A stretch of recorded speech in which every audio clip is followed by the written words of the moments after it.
ನಮಸ್ತೆ ಮಕ್ಕಳೇ, ನನ್ನ ಚಾನಲ್ಗೆ ಸ್ವಾಗತ. ಇವತ್ತಿನ ವಿಡಿಯೋದಲ್ಲಿ ಭಗೀರಥನ ಪಾಠ ಗದ್ಯ ಭಾಗ. ಯಾರೆಲ್ಲ ನನ್ನ ಚಾನಲ್ನ ಸಬ್ಸ್ಕ್ರೈಬ್ ಮಾಡ್ಕೊಂಡಿಲ್ಲ ಸಬ್ಸ್ಕ್ರೈಬ್ ಮಾಡ್ಕೊಳ್ಳಿ. ಬನ್ನಿ ವಿಡಿಯೋ ಶುರು ಮಾಡೋಣ. ಪ್ರಶ್ನೋತ್ತರಗಳು, ಭಾಷಾಭ್ಯಾಸ, ಭಾಷಾ ಚಟುವಟಿಕೆ ಹಾಗೂ ಅಭ್ಯಾಸ. ಮೊದಲನೇದಾಗಿ ಅಭ್ಯಾಸ ನೋಡೋದಾದರೆ ಆ ವಿಭಾಗ. ಈ ಪ್ರಶ್ನೆಗಳಿಗೆ ಒಂದೊಂದು ವಾಕ್ಯಗಳಲ್ಲಿ ಉತ್ತರಿಸು ಅಂತ ಕೊಟ್ಟಿದೆ. ಮೊದಲನೇ ಪ್ರಶ್ನೆ, ಭಗೀರಥ ಯಾರಿಗೆ ಸ್ವರ್ಗ ಸಿಗಬೇಕೆಂದು ಚಿಂತಿಸುತ್ತಿದ್ದನು? ಭಗೀರಥ ತನ್ನ 60,000 ಜನ ತಾತಂದಿರಿಗೆ ಸ್ವರ್ಗ ಸಿಗಬೇಕೆಂದು ಚಿಂತಿಸುತ್ತಿದ್ದನು. 2. ಋಷಿಗಳು ಭಗೀರಥನಿಗೆ ಏನೆಂದು ಹೇಳಿದರು? ಉತ್ತರ: ದೇವಲೋಕದ ಗಂಗೆಯನ್ನು ಭೂಮಿಗೆ ತಂದು ಅವನ ತಾತಂದಿರ ಬೂದಿಯ ಮೇಲೆ ಹರಿಸಬೇಕೆಂದು ಋಷಿಗಳು ಹೇಳಿದರು. 3ನೇ ಪ್ರಶ್ನೆ, ಭಗೀರಥನು ಏಕೆ ತಪಸ್ಸಿಗೆ ಕುಳಿತನು? ಉತ್ತರ: ದೇವಲೋಕದ ಗಂಗೆಯನ್ನು ಭೂಮಿಗೆ ತರಲು ಭಗೀರಥನು ತಪಸ್ಸಿಗೆ ಕುಳಿತನು. 4ನೇ ಪ್ರಶ್ನೆ, ಗಂಗೆ ಭಗೀರಥನಿಗೆ ಏನೆಂದು ಹೇಳಿದಳು? ಉತ್ತರ: ನಿನ್ನ ಇಚ್ಛೆಯಂತೆ ನಾನು ಭೂಮಿಗೆ ಧುಮುಕುತ್ತೇನೆ, ಆದರೆ ನನ್ನ ರಭಸವನ್ನು ತಡೆಯುವವರು ಯಾರು ಎಂದಳು. 5ನೇ ಪ್ರಶ್ನೆ, ಗಂಗೆ ಹರಿಯುವ ರಭಸವನ್ನು ತಡೆದವರು ಯಾರು? ಉತ್ತರ: ಶಿವನು ಗಂಗೆ ಹರಿಯುವ ರಭಸವನ್ನು ತಡೆದನು. ಆ ವಿಭಾಗ. ಆ ಪಟ್ಟಿಯಲ್ಲಿನ ಹೆಸರುಗಳನ್ನು ಬಾ ಪಟ್ಟಿಯೊಂದಿಗೆ ಹೊಂದಿಸಿ ಬರೆಯಿರಿ. Match the following. ಇದು ಇದರಲ್ಲಿ ಗಂಗೆ ಇದೆ. ಗಂಗೆ ಅಂದರೆ ಏನು?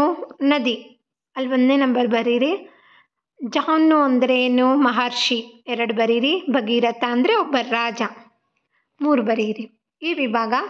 ಈ ಕೆಳಗಿನ ಘಟನೆಗಳನ್ನು ಕೊಟ್ಟಿರುವ ಸ್ಥಳದಲ್ಲಿ ಅನುಕ್ರಮವಾಗಿ ಬರೆಯಿರಿ. ಮೊದಲನೇ ಪ್ರಶ್ನೆ, ಗಂಗೆ ಭೂಮಿಗೆ ಧುಮುಕಿ ಹರಿದು ಬಂದಳು. ಉತ್ತರ: ಗಂಗೆಯನ್ನು ಭೂಮಿಗೆ ತರಲೇಬೇಕೆಂದು ಭಗೀರಥ ತಪಸ್ಸು ಮಾಡಿದ. 2. ಶಿವನು ಗಂಗೆಯನ್ನು ಶಿರದಲ್ಲಿ ಧರಿಸಿದ. ಶಿವನು ಗಂಗೆಯನ್ನು ಶಿರದಲ್ಲಿ ಧರಿಸಿದ. 3ನೇ ಪ್ರಶ್ನೆ, ಗಂಗೆಯನ್ನು ಭೂಮಿಗೆ ತರಲೇಬೇಕೆಂದು ಭಗೀರಥ ತಪಸ್ಸು ಮಾಡಿದ. ಗಂಗೆ ಭೂಮಿಗೆ ಧುಮುಕಿ ಹರಿದು ಬಂದಳು. 4ನೇ ಪ್ರಶ್ನೆ, ಜಾನು ಮಹರ್ಷಿ ಗಂಗೆಯನ್ನು ಕಿವಿಯ ಮೂಲಕ ಹರಿಯಲು ಬಿಟ್ಟನು. ಉತ್ತರ: ಜಾನು ಮಹರ್ಷಿ ಗಂಗೆಯನ್ನು ಕಿವಿಯ ಮೂಲಕ ಹರಿಯಲು ಬಿಟ್ಟನು. ಹೀಗೆ ಬರೀರಿ. ಈ ವಿಭಾಗ. ಕೊಟ್ಟಿರುವ ಮಾತನ್ನು ಯಾರು ಯಾರಿಗೆ ಹೇಳಿದರು? ಮೊದಲನೇ ಪ್ರಶ್ನೆ, ಗಂಗೆಯನ್ನು ನಾನು ಶಿರದಲ್ಲಿ ಧರಿಸುತ್ತೇನೆ. ಯಾರು ಹೇಳ್ತಾರೆ? ಶಿವನು ಹೇಳ್ತಾನೆ. ಯಾರಿಗೆ ಹೇಳೋದು? ಭಗೀರಥನಿಗೆ ಹೇಳುತ್ತಾನೆ.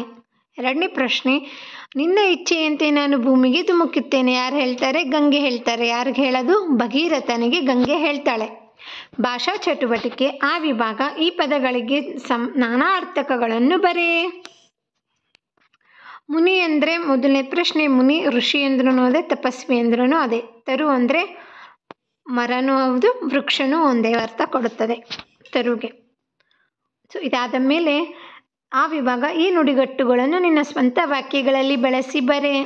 ಮೊದಲನೇ ಪ್ರಶ್ನೆ, ಎಳ್ಳಷ್ಟು ದಾನ ಮಾಡಿದರಲ್ಲಿ ನಾವು ಮರಳಿ ಎಳ್ಳಷ್ಟು ಕೇಳಬಾರದು. 2. ಎದೆಗುಂದು ನಾನು ಯಾವುದೇ ಸಮಸ್ಯೆಗೆ ಎದೆಗುಂದದೆ ಮಾಡುವೆ. ಈ ವಿಭಾಗ. ಈ ಪದಗಳನ್ನು ಸರಿಪಡಿಸಿ ಬರೆದು ಓದಿ. ಮೊದಲನೇ ಪ್ರಶ್ನೆ, ತಾತಂದಿರು. ತಾತಂದಿರು ಅಂತ ಬರೀರಿ. ರಭಸಗೆ ರಭಸ ಬರೀರಿ. ಜ್ಞಾನಿಗೆ ಜ್ಞಾನಿ. ಅಸಾಧ್ಯಗೆ ಅಸಾಧ್ಯ. ದೇವಲೋಕ ಅದು ಕ್ಲೀನಾಗಿ ಬರೀರಿ. ದೇವಲೋಕ ಅಂತ. ಚಿತ್ತಕ್ರಾಂತ ಅಂತ ಇದೆ, ಇಲ್ಲಿ ಚಿತ್ತಕ್ರಾಂತ ಅಂತ ಬರೀರಿ.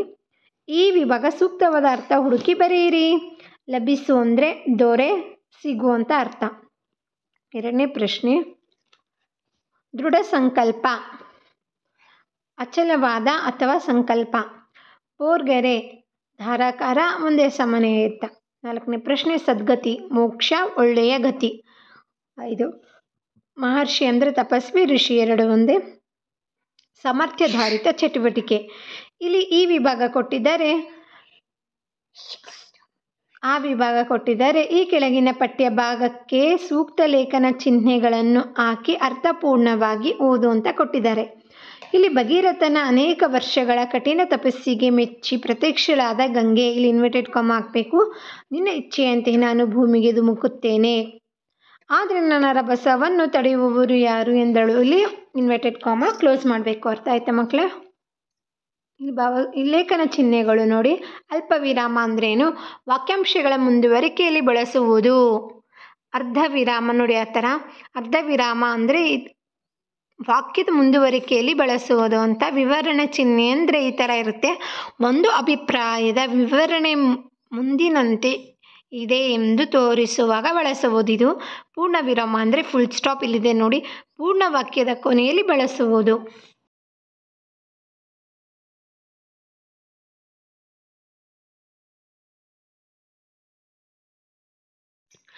ಭಾವಸೂಚಕ ಅಂದರೆ ಈ ಥರ ಅಚ್ಚರಿ, ಖೇದ ಅಥವಾ ಸಂತೋಷ, ವಿಷಯದ ಇತ್ಯಾದಿ ಭಾವಗಳನ್ನು ಸೂಚಿಸಲು ಬಳಸುವುದು ಈ ಥರ ಚಿಹ್ನೆ. ಪ್ರಶ್ನಾರ್ಥಕ ಅಂದರೆ ಕ್ವಶನ್ ಮಾರ್ಕ್ ಎಲ್ಲರಿಗೂ ಗೊತ್ತಿರುತ್ತೆ, ಅಥವಾ ಅನುಮಾನ ಸೂಚಕ ಅಂತಲೂ ಅನ್ಬೋದು. ಪ್ರಶ್ನೆಯನ್ನು ಸೂಚಿಸಲು ಬಳಸುವುದು ಇದು. ನೆಕ್ಸ್ಟ್ ಉದಾಹರಣೆ ಚಿಹ್ನೆ, ಇನ್ವರ್ಟೆಡ್ ಕಾಮರ್ಸ್, ಆವಾಗಲೇ ನಾನು ಹೇಳಿದ್ನಲ್ಲ, ಹೇಳಿಕೆ ಮಾತುಗಳನ್ನು ಗುರುತಿಸಲು ಬಳಸುವುದು. ಆವರಣ ಚಿಹ್ನೆ ಅಂದರೆ ಬ್ರಾಕೆಟಲ್ಲಿ ಬರೆಯೋದು. ಪರ್ಯಾಯ ಅರ್ಥ ಹೆಚ್ಚಿನ ವಿವರಗಳನ್ನು ತಿಳಿಸುವಾಗ ಬಳಸುವುದು. ಚಟುವಟಿಕೆ ನೋಡೋದಾದರೆ, ಮೊದಲನೇದಾಗಿ ನಮ್ಮ ರಾಜ್ಯದಲ್ಲಿ ಹರಿಯುವ ನದಿಗಳ ಹೆಸರನ್ನು ಪಟ್ಟಿ ಮಾಡಿ.